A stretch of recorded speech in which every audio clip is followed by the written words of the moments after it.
being a senator was a great job. I bet. I loved being a senator. And it was, it was a job that I loved representing New York. And then I was there, I took office early January, and then on September 11th, Right. we were attacked. So that became my job. I mean, my job was to help rebuild the city, help protect people, help rebuild their lives. You did a good job. Well, it was an incredible honor. Doesn't the Al Franken thing break your heart? I think he was a fantastic. Did you serve at all with him in the Senate? No, not at the same time. No, but he did a really good job in the Senate. This guy, he did a good job. Not a lawyer, but because he wasn't one, really wanted to understand policy. Right. I felt he worked really hard. Exactly. Yeah. He really did. Who is the best president, in your opinion, beside your let's take your husband out of it. When you go through history, who is the best president that ever served? Lincoln. See, I think Washington. Why do you think Lincoln? Well, it would be close. I mean, it would be like 1 degree difference between Washington and Lincoln, because they both, first of all, they understood the job. Right. And they both exercised thoughtful, disciplined approaches to the job. George Washington said, "Don't make me your king." They wanted to make him king. They wanted to make him king. And then he quit after 2 terms. Right. And then he gave a great speech, which people should be reading every week, about avoiding factions, meaning partisanship, and, putting country over party and all of that. Oh, that's gone out the window. But Washington, it turned out Washington was actually a really good general and won the Revolutionary War, deserves a lot of credit for that. But I think Lincoln, I place him, and it's very slightly ahead of Washington, because I think Lincoln faced the worst possible choices. Washington was in the creative mode. Like, we're going to build this country. I've got smart people around me. That's one of the reasons I've seen Hamilton 4 times. I mean, I just loved everything about that.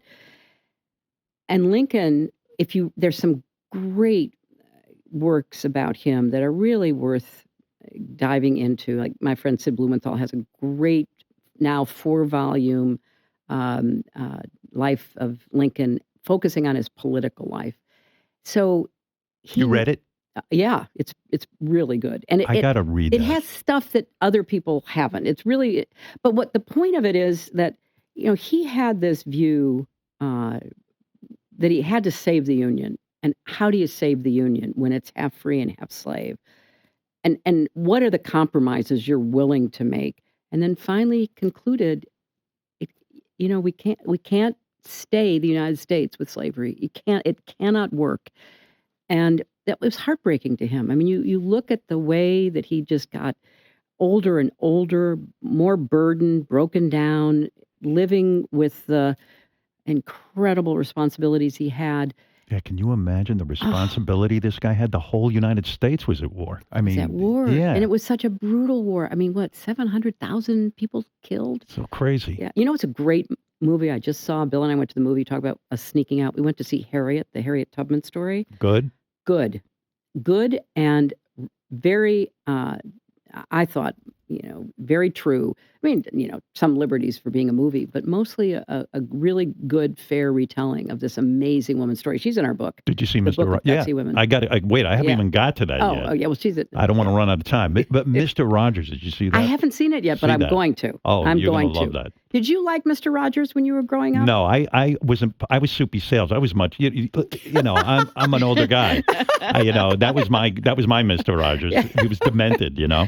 But because you didn't have Mr. Rogers growing up. No, we didn't have that. No, I was growing. I was pretty much grown up by then. My kids would watch Mr. Rogers, and they were very bored by him because in the fast-paced movement of television, this guy was so slow-paced. But when you see this movie, you just fall in love with this guy. He was so great and so empathic. I mean, it was just amazing. I read a piece the other day where a woman who had watched it, but also felt like, what's the big deal? I mean, it wasn't that interesting. Yeah. So she decided, maybe she was writing a review of it or something, but she decided she would watch old versions of it. And all of a sudden she has these young kids. All of a sudden they come in and they start watching it. And she made a really astute observation. She said, in this fast-paced world, it was like my kids just exhaled. And they were in front of that TV set watching this gentle man talk to them about being kind and taking care of each other, and they loved it. Oh, it was so beautiful. Yeah. I didn't have any idea of who this guy was. And I bet Tom Hanks was perfect. Tom Hanks is brilliant in it. So get back to the great love affair here, because we never, he's working his magic on you. Yeah, he is. And you've got to be swooning at this point because he just got you into, you're... So we go to the museum. We're at the museum, married, afternoon at the museum. By the way, I think it's interesting that you enjoyed growing up the comic Brenda Starr. Yes. I read it too. I loved it. It was great. I mean, really. But you're right. It was the only woman. If you're a woman and you want a woman comic, you had Wonder Woman and Brenda Starr. That's right. And she was so romantic. Remember when she was dating the pirate? And, with the eye patch. The eye patch. Yeah, 100%. Yeah. So Bill is hitting all the right notes. Yeah, he's hitting all the right notes. And so then we do go on a formal date. We go out to dinner. And he has money to take you out to dinner. Well, it was impressive. It was cheap in those days. I mean, Chinese food. Yeah. But then I really decided. No kiss at this point? Well, we got there eventually. Not at the museum? Not at the museum. I would have kissed him at the museum. No, not at the museum. Well, I was just getting to know him. Well, and besides, in those days, we did play a little hard to get. Smart. You're not giving her the bums run now. Yeah. So he gets you in the museum. All right. So meanwhile, I still have a boyfriend. Oh. Yeah. From back home? No. From college? From college, yeah. You met him while you were at Wellesley? I met him while I was at Wellesley, yes. How long had you been seeing this guy? I'd been seeing him by that time about 2 years. Did you feel guilty flirting with Bill? I didn't feel guilty yet.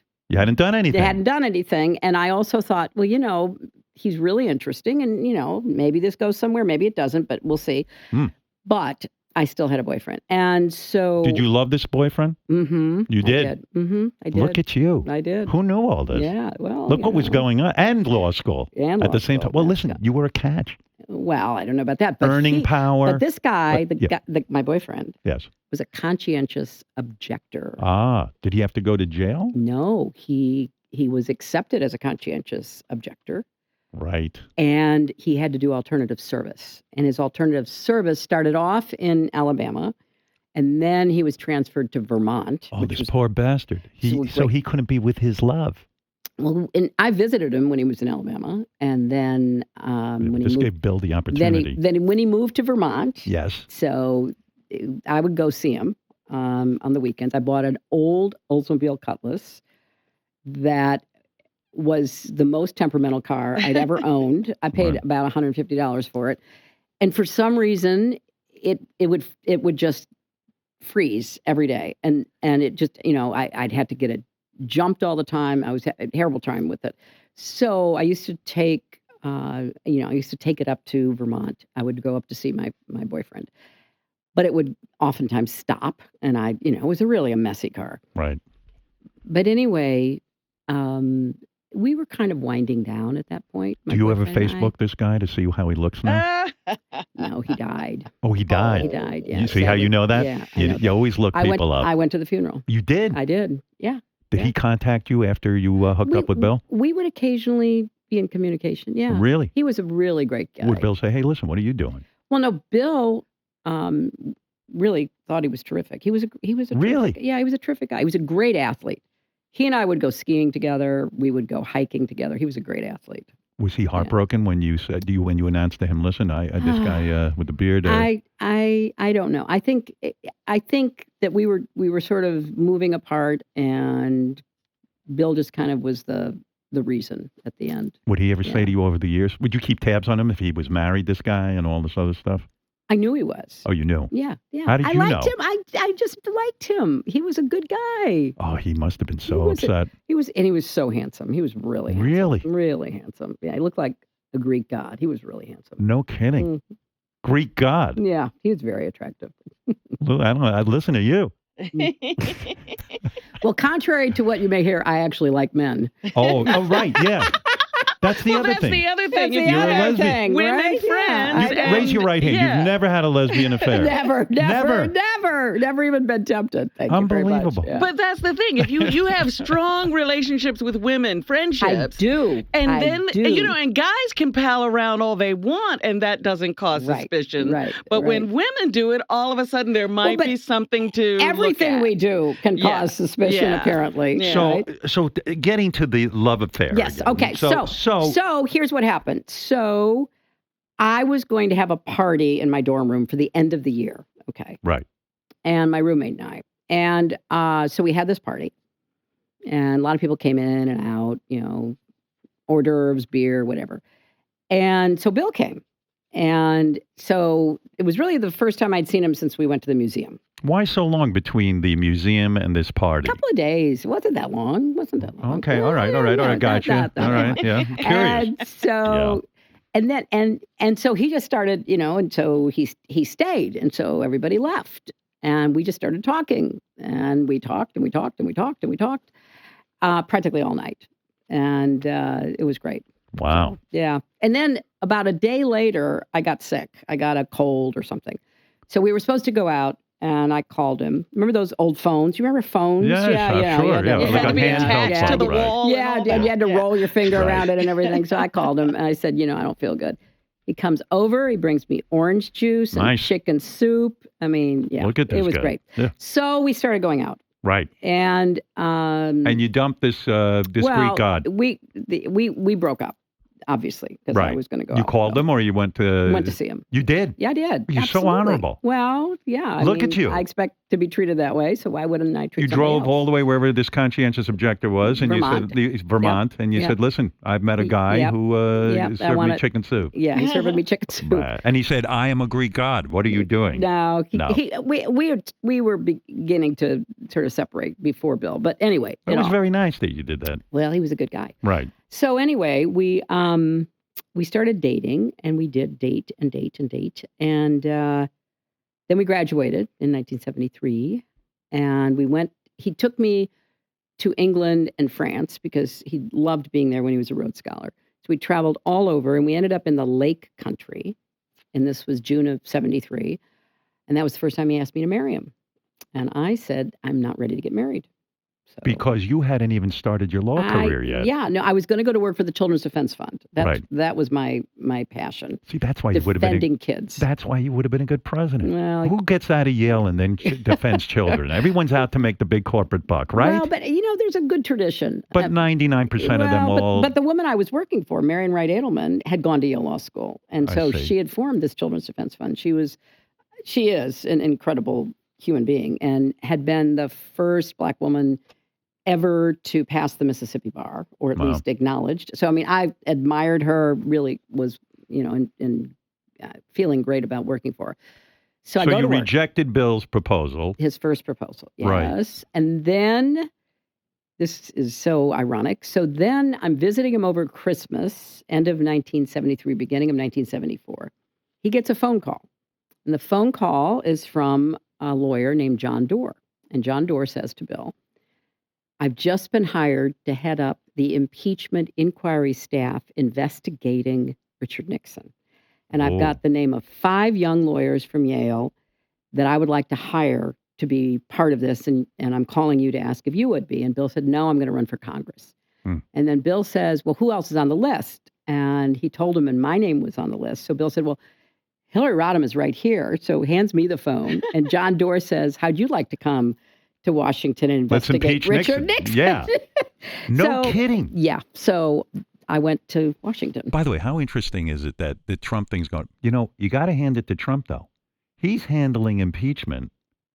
Imagine if Nixon hadn't just said, screw you all. Yeah. Yeah.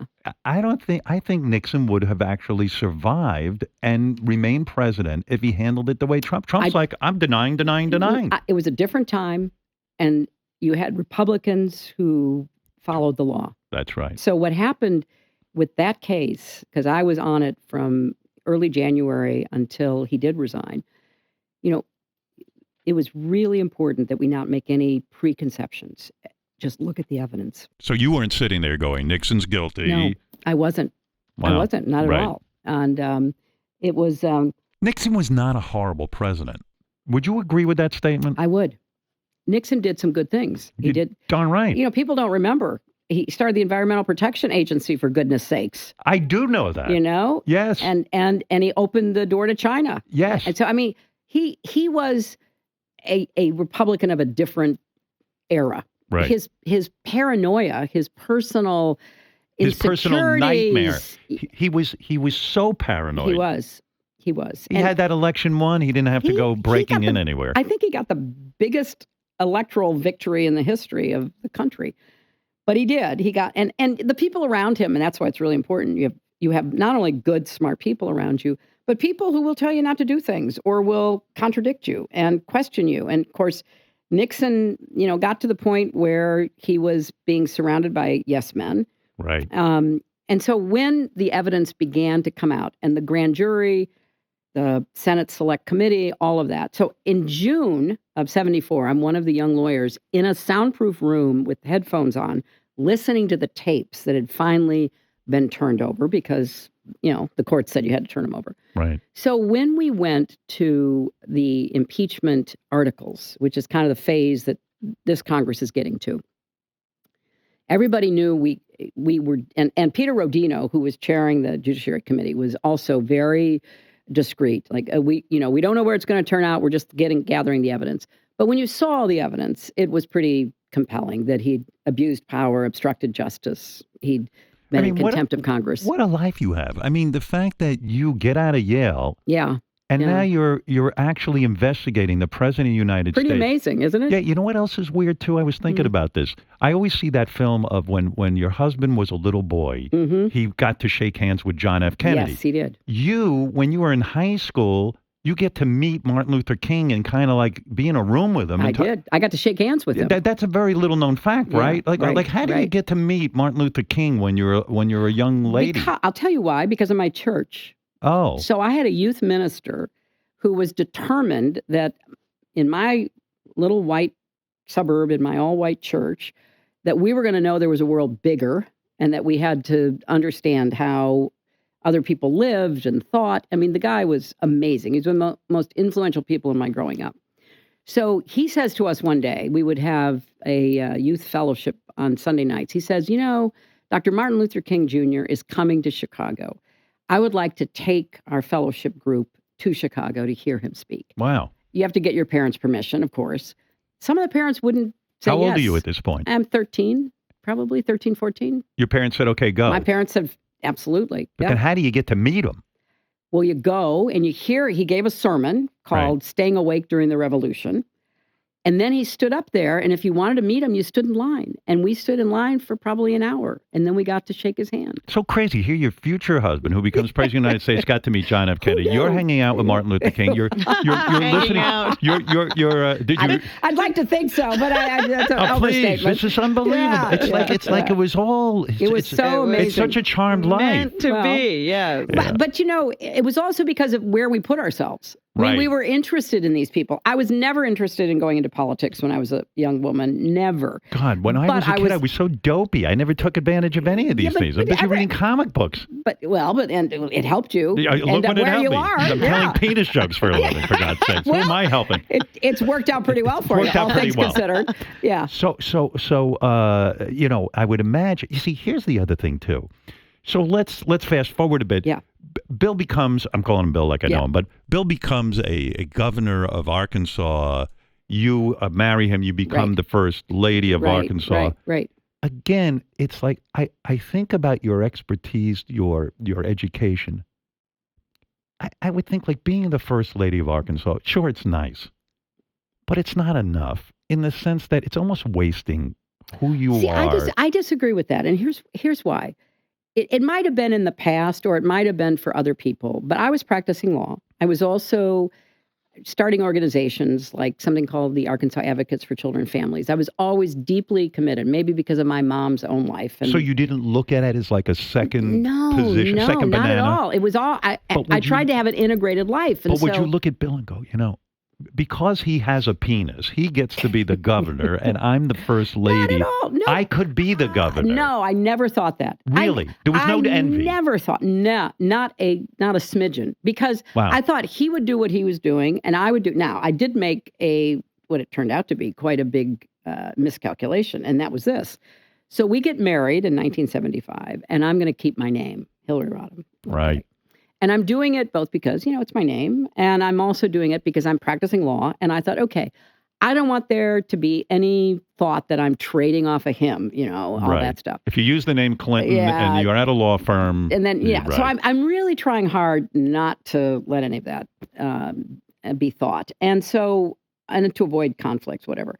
So I do this, and it becomes a huge issue.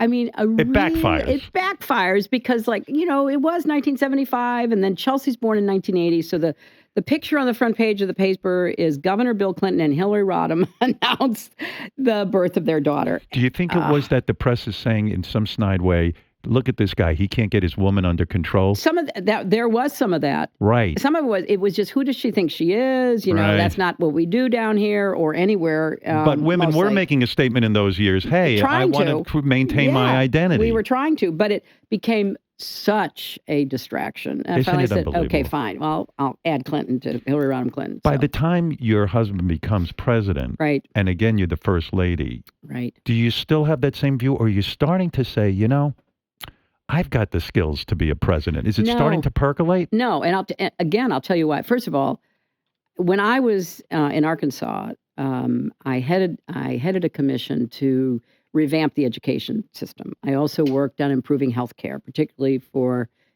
poor women.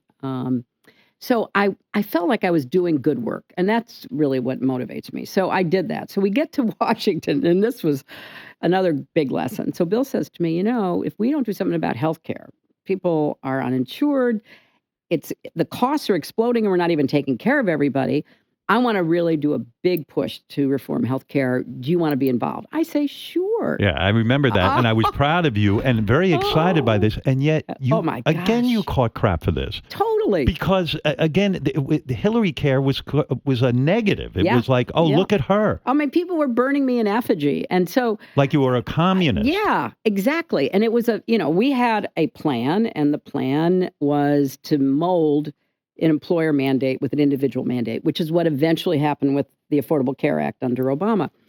But it was so funny because when I had done education reform in Arkansas, and it was controversial, we made some tough decisions, people were like, well, thank you for helping. We're really glad you're involved and all that. You get to Washington, and it turns out to be a more conservative place when it comes to what a first lady can do. And so it became... Who is the great... Take yourself out of the running. Right. And this ties in with your book. Right. Gutsy Women. Who is the greatest first lady? Eleanor Roosevelt. Eleanor Roosevelt. Eleanor Why? Roosevelt. Partly because she was her husband's eyes, ears, and legs. Right. She literally traveled the world. She would bring back information for him. She also pushed him, sometimes successfully, often not successfully. She pushed him really hard on civil rights. She pushed him on, trying to open the doors to more Jews fleeing Europe. Would you look at Eleanor Roosevelt when you became first lady and say, "Hey, I've got to somehow live up to that standard"? Yes, absolutely. And then when something like Hillary Care backfires on you, do you go, "Why can't I be Eleanor Roosevelt"? Is it just frustrating? No, because she never took a formal position. She was smarter than me. Everything she did was informal, behind the scenes, or she would, she was a prolific writer. She wrote a newspaper column a day for years. She wrote lots of books. So, but she understood, and frankly, her husband, FDR, understood, don't get into the formal mix. And so what she did was both symbolic and effective, the way that she conducted herself. When you became first lady, did you ever pick up the phone and call any former first lady? Oh my gosh, yes. You did? Absolutely. Well, how does that go? Well, I'll tell you, a Rosalind Carter? Yeah, no. First of all, I think every one of these women have done something that I can admire and I talk about. Right. But I had a great meeting with Jackie Kennedy. Where did you do that? At her apartment on Fifth Avenue. Was it a spectacular apartment? It was, and it was homey. It was, it was beautiful and comfortable and filled with books and flowers. You picked up the phone and said, Mrs. No, so she supported Bill.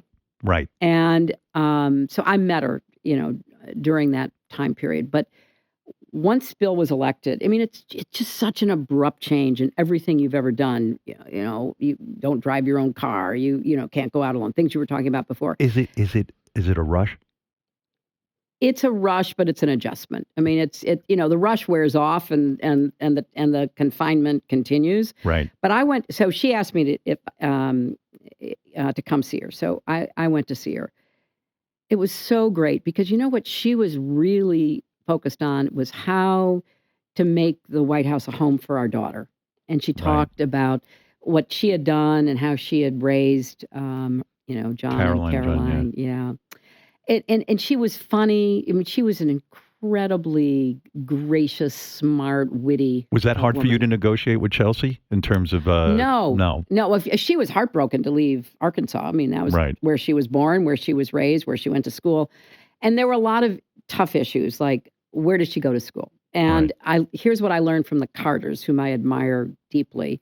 They put Amy, who was their only one still at home, into public school, which would have been my preference because Chelsea had gone to public schools in Little Rock.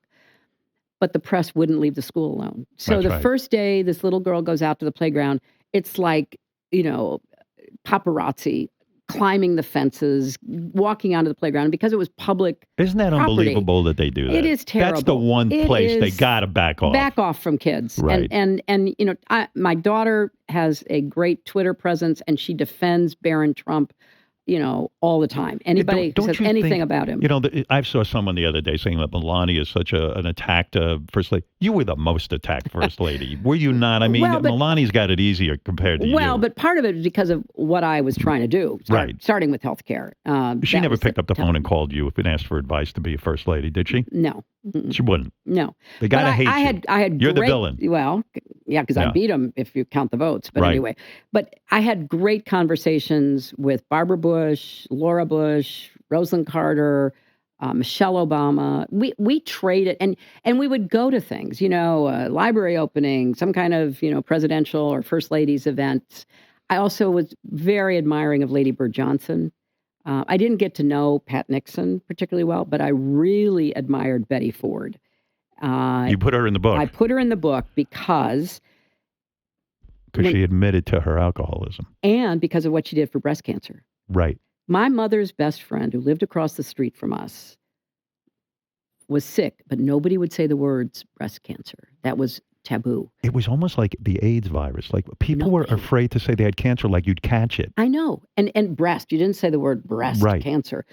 And so my mother would go over to see her friend, Eleanor, every day. And Eleanor died. And then along comes Betty Ford. She's in the White House. Her husband's the president after Nixon's resignation. She gets breast cancer. She gets, she was a beautiful woman. She gets herself dressed up in the bed in the hospital after her treatment, gets her husband there, has the photographers come in. She starts talking about breast cancer. She saved lives, Howard. Then fast forward, she admits she's got an addiction problem and she starts the Betty Ford Center. You're so right about this. And you see, we forget, this is why it's important to write books and remember history, important history, because even, I had this thing with my kidney. I wrote about it in my book.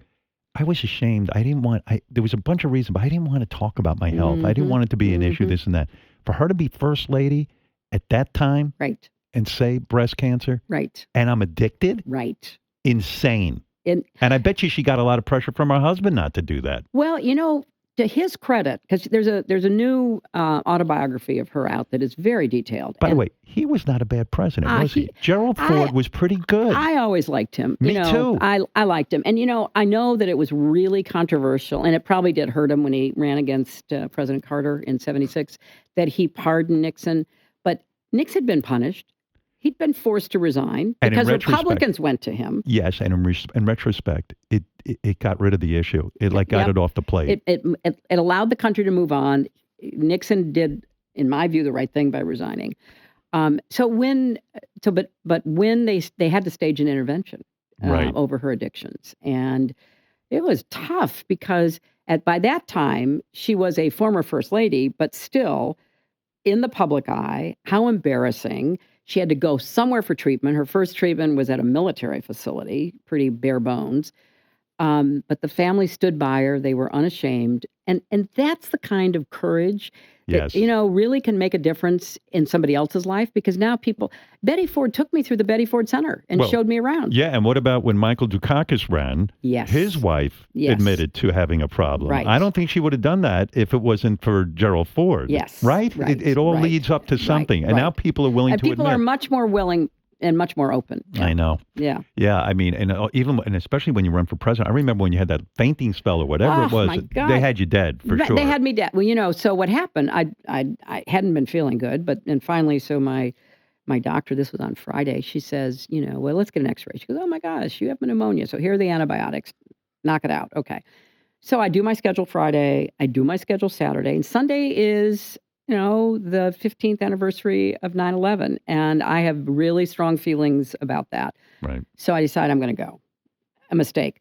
Here's a funny little aside. So I get to the site. We go down to the site downtown, and Chuck Schumer meets me. And Schumer says, because I served with Chuck, as you know. Do you like Chuck? I do. I think he's an incredibly hard worker. But he was too hard on Al Franken, right? Come on. I wish that had turned out differently. Let me say that. Okay. I really do. I think that there should have been a process. Right. So anyway, Chuck meets me and he goes, oh, I'm so glad to see you. I've had pneumonia. I've been in the house for 5 days. So the first time I've been out.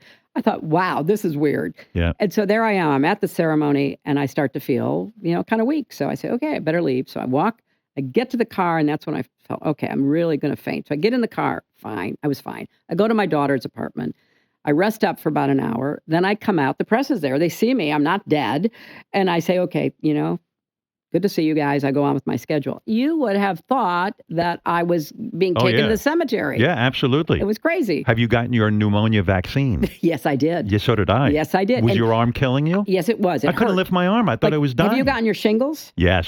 Both. The new one? The new one. Both. You got to do your shingles. Did you get sick from the shingles vaccine? No, I didn't. I had 3 days of misery. You just felt bad? I'm so glad I got it. Every time I hear about somebody with shingles, I go, please. My wife had shingles. I am crazed about people who don't vaccinate. Yes. This is nuts. And people are dying. Yes. And everyone's anti-science now. Well, what is the problem? I don't get it. Well, they think the autism is being caused. But that has been debunked continuously. Doesn't matter anymore. Yeah, I guess not. No, but it's unbelievable. Meanwhile, they're putting their kids, but more importantly, everybody else's kids at risk.